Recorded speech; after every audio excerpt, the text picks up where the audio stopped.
Today I want to talk about sentimental clutter and the things that we own that don't necessarily serve a practical purpose, or at least they don't anymore, but that we have a lot of fond memories attached to. And I think one of the biggest challenges that we encounter when decluttering sentimental items is encountering that feeling of, by letting go of this item, I'm letting go of the memory that I attached to it. When in reality, our memories are inside of us, not our possessions. At the end of the day, your sentimental stuff is still that stuff. That being said, certain items that we own can trigger really specific memories and almost transport us back in time in a way, which is really cool. And I think that a lot of us, including myself, would say that there's a lot of value in that. So then in light of that, the question that we need to ask ourselves is, okay, what am I going to keep? And particularly with sentimental items, I love the saying that goes, if everything is special, nothing is special. And so in order not to dilute the power of our sentimental items, our goal should be only to keep the best of the best, the things that remind us of our fondest moments and our best memories. And so as you're going through and decluttering sentimental items, try to keep in mind the rule of 10%. What are the 10% of items that you attach the fondest memories to? Keep those and let go of the rest. And I realize that decluttering is easier said than done, especially when it comes to sentimental items, because on top of all of the regular challenges of decluttering, you have layered on top of that the fact that we have a lot of emotions and history and really just memories attached to the sentimental items that we have. And so to really help you identify the best of the best as you declutter, I want to share 6 tips that I found to be really helpful when decluttering sentimental items. And so let's just jump on in with tip number 1, and that's to start slow. So for most of us, there's a spectrum when it comes to sentimental items. On one hand, you have the really precious sentimental items, and then on the other hand, you have things that you might have just accumulated over the years, and they maybe found their way into your sentimental pile or box over time. And so my suggestion is just to start with the easy things and work your way up to the more difficult items. What I don't want to happen to you is for you to start off with trying to declutter things from your wedding day or a really emotional breakup or some other big life event. If you're anything like me, you'd get caught up in the emotions of it all and give up before you really got the chance to get going. So start off with the easy things, whether that's old movie ticket stubs, old report cards or homework, or just other random things that you've accumulated over the years. Start with those and give yourself time to really build up your decluttering muscles. As you slowly start making decisions with harder and harder things, you'll get better at making decisions. I like to think of decluttering like building a snowball. You want to start with the small, easy things and build up momentum over time so that you can begin to tackle the harder and more difficult items. Okay, and then tip number 2 is to designate a space. And something that I did several years back that really made a huge difference for me was setting aside a box for sentimental items in which I could keep anything that I wanted inside of it guilt-free. And this can be a great solution because not only is it a really easy way to just visually see all of the sentimental items you have, but also there's built-in accountability with it.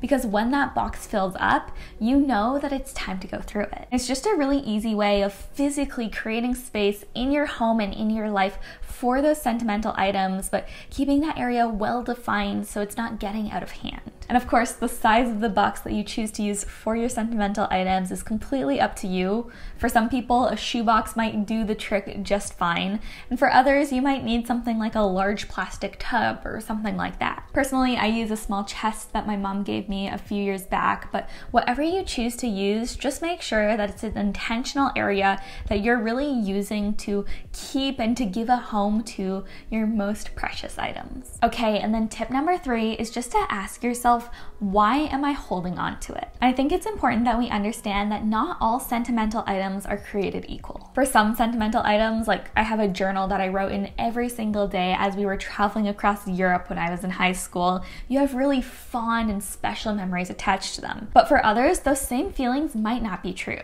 It's possible, even probable, that you might be holding on to sentimental items either out of guilt or fear of what someone else would think if you got rid of that item. And I really want you to hear this.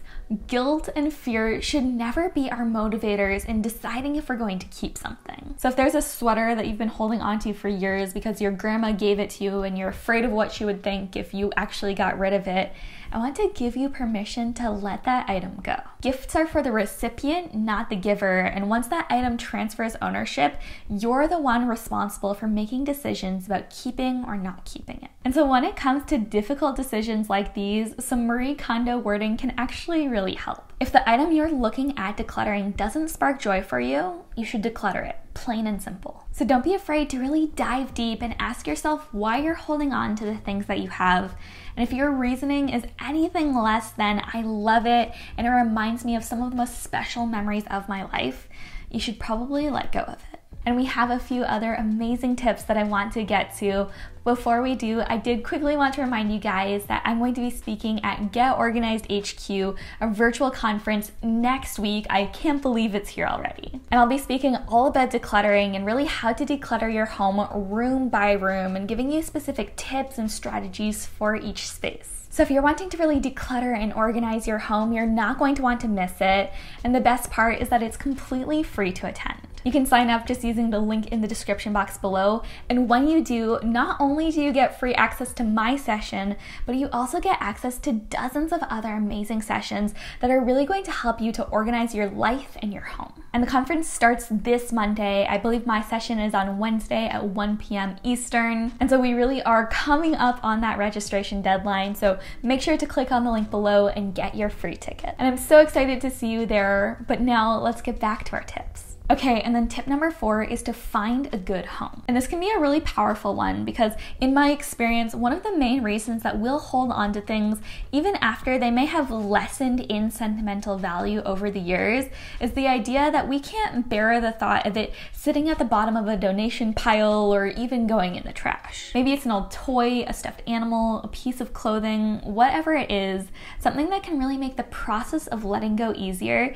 is to find a good home for that item to go to. And this one does require a bit more legwork than just throwing something in a donation pile, but try finding a family in need in your area or a great local organization that can really benefit from the item that you have. That was something I did with the sweater I got engaged in, and it was hard to let go of that item in the moment, but just knowing it was going to someone who could actually love it and continue using it when I no longer fit it really made it easier for me emotionally just to part with that item. Now, the one caution I'll add with this one is you don't want to force your gift on someone. Make sure your intended recipient actually wants and will be able to use that item.